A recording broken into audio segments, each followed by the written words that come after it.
Guys, আসসালামু আলাইকুম। কেমন আছো তোমরা সবাই? তো আজকে আমার মধ্যে সেই কারেন্টটা আর নাই, কারণ আজকে চলে যাচ্ছি যশোর থেকে। আমি ফার্স্টেই রেডি হয়ে চলে আসছি ছাদের উপরে, রেডি হয়ে একদম।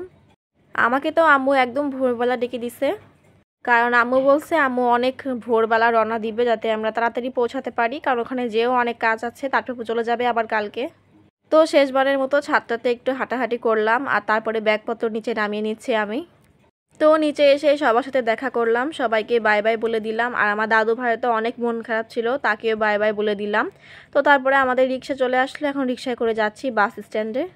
তারফি আপু এবং আব্বু ওরা ঘুমাচ্ছে এখন, কারণ ওরা তো মোটরসাইকেলে আসবে পরে, এই জন্য ওরা এখন চিল করতেছে। আর আমার আর আম্মুর এখন বাসায় যেতে হবে, বাসায় যেয়ে অনেক কাজ। আম্মুরও এখন বাজার করতে হবে, কারণ কালকে তারফি আপু চলে যাবে। তো দেখো আমরা একদম 7:42-এ বাসে উঠে পড়ছি। এই ভোরবেলা বাসে তেমন একটা ভিড় ছিল না, বাট আমার তো খুবই মন খারাপ লাগতেছিল। আমি চলে যাচ্ছি যশোর থেকে। মেইন কথা হচ্ছে তারফেপুর জন্য এত তাড়াতাড়ি যাওয়া, না হলে আমরা আরও একদিন থাকতে পারতাম। আর তাছাড়া এত ভোরবেলাও যাওয়া হচ্ছে শুধুমাত্র তারফিয়াপুর জন্য। যাওয়ার সময়ও গান শুনতেছিলাম, আর এখন আসার সময়ও গান শুনতেছি। শুধু পার্থক্য একটাই, আমার তখন মন অনেক ভালো ছিল, আমি যাচ্ছি যশোরে। আর এখন আমার প্রচণ্ড পরিমাণে মন খারাপ।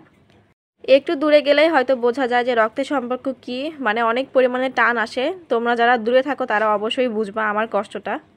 তো আমি আমার যশোরের ভাই বোন দাদু ভাইকে অনেক মিস করব। আগের বছরও এরকম একবার ঘুরতে আসছিলাম আমি আর আম্মু, আর সেবার ঘুরতে যাওয়ার পরেই আমার দিদা মারা গেছিল হঠাৎ করেই। তারপরেই থেকে আমার এরকম যশোরের প্রতি খুবই এক টান কাজ করে। এরা তো সবার নিজেরই লোক, তাই না? টান তো কাজ করবেই।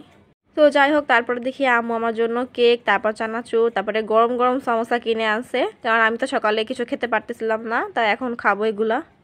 বাসে করে একদম উঠতে উঠতে যাচ্ছি বাসাতে। যাই হোক, আর মন খারাপ করে লাভ কি, আবার যাব যশোরে ইনশাল্লাহ। আমি তো ভাবছি আমি বড় হয়ে গেলে যশোরে 2-3 মাস পর পরই যাব, নিজের বাসা বলে কথা। তো যাই হোক, এখন তো আমি আবারও যাচ্ছি, এখন যাচ্ছি খোকসাতে, এখনও এক্সাইটেড। আর দেখো এখানে কত সুন্দর এই পোস্টার দেখে আমি তাড়াতাড়ি করে ভিডিও অন করছি। ওখানে দেখো রবীন্দ্রনাথ ঠাকুরের ছবিও আছে। তো বাস থেকে নেমে এখন সিএনজিতে উঠে পড়ছি, আর ফাইনালি চলে আসলাম আমাদের প্রিয় খোকসাতে, যেখানে কিনা আমি 17 বছর আছি। বলতে গেলে জন্মের পর থেকে আমি এখানেই আছি। আমার আব্বু চাকরির পোস্টিং হয়েছিল এখানে, তারপর থেকে এখানে আর কোথাও যাওয়া হয় নাই। তো এখানকার উপরেও আমার অনেক একটা টান কাজ করে। অবশ্য যার যেখানে যাওয়া সেখানে তো তাকে যেতেই হবে তার কাজের জন্য। এখানে আমি স্কুল কলেজ আর এখানেই আমি পড়ি সবসময়, আর এখানকার মানুষও আমাকে চেনে। সবাই আমাকে ছোট থেকে বড় হতে দেখছে, সবাই অনেক ভালোবাসে। তো যাই হোক, ফাইনালি চলে আসলাম আমাদের বাসাতে। আর আমি তো এসে আগে টস করে দেখতেছি যে আমাদের গাছগুলোর কি অবস্থা। গাছের মালকিন বাসায় ছিল না, দেখো গাছগুলো একদম শুকিয়ে কাঠ হয়ে গেছে। আম্মু তো বাসায় এসে 1 সেকেন্ডের জন্য বসে নাই, তাড়াতাড়ি লিস্ট করে চলে গেছে বাজারে তারপর কোনটা লাগবে কি লাগবে না। আর আমিও এসে বসে পড়ছি কাজে। আমি এখন আমার এই কলেজের ব্যাগটা ফাঁকা করতেছি, যেখানে যেসব জিনিসপত্র ছিল সবকিছু আবার রেখে দিব, সবকিছুই গোছাবো।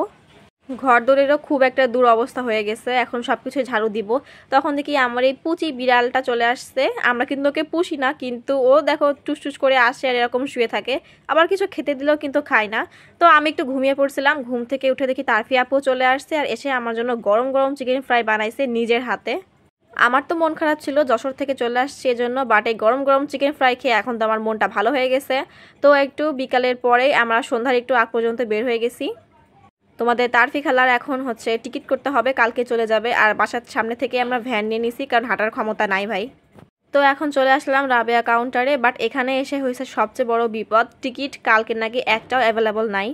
তারপরে একটা একটা করে প্রত্যেকটা কাউন্টারে দেখা হয়েছে, দিগন্ত, হানিফ, গোল্ডেন লাইন, প্রত্যেকটাতেই কালকে টিকিট অ্যাভেলেবল নাই, যা আছে সন্ধ্যার পরে। তো কালকে যাওয়া ক্যান্সেল হয়ে গেল। তো চলে আসলাম এখন ফুচকার দোকানে, আর এসে দেখি আমার এই কিউট ফ্যানটা, ও আমার অনেক বড় ভক্ত, আর ও কিন্তু অনেক কিউট। আর এই ড্রেসটা পরেও কিন্তু ওকে অনেক সুন্দর লাগতেছে। তো আমরা এখন সবাই একসাথে মিলে ফুচকা খাইছি, ওরাও ঘুরতে বের হয়েছে, আমি আর আমার বোনও বের হয়েছিলাম টিকিট কাটতে। তো ফুচকা খাওয়া শেষ করে তারফি আপু চলে আসছে এখন আইসক্রিম খাওয়ার জন্য। সন্ধ্যার পরের টিকিটে আমরা টিকিট করি নাই, কারণ একটা একা মেয়ে যাবে সন্ধ্যাবেলায়। এখন তারও যে পরিমাণে দুনিয়া খারাপ হয়ে গেছে, কারোদের কোনো বিশ্বাস নাই। তো যাই হোক, আমরা একটা মোজো আর একটা আইসক্রিম নিয়ে নিছি। এখন চলে যাচ্ছি বাসায়। বাসায় যেতে আমার অনেক রাগ খাইতে হয়েছে, কারণ শুধুমাত্র তারফি আপুর জন্যই আমরা এত ভোরবেলা আসছি, না হলে আমরা আরও একদিন থাকতে পারতাম আমার দিদা বাড়িতে। আর শেষমেশ সেই যাওয়াটাই ক্যান্সেল হয়ে গেল। তো যাই হোক, এখন চলে যাচ্ছি বাসায়। বাসায় যেয়ে আবার তারফি আপু ব্যাগ ট্যাগ গোছাবে। তো যাই হোক, আজকের মতো এটুকুই, দেখাবে পরবর্তী কোনো ভিডিওতে। সবাই ভালো থাকবে, সুস্থ থাকবা, সবাইকে আল্লাহ হাফেজ।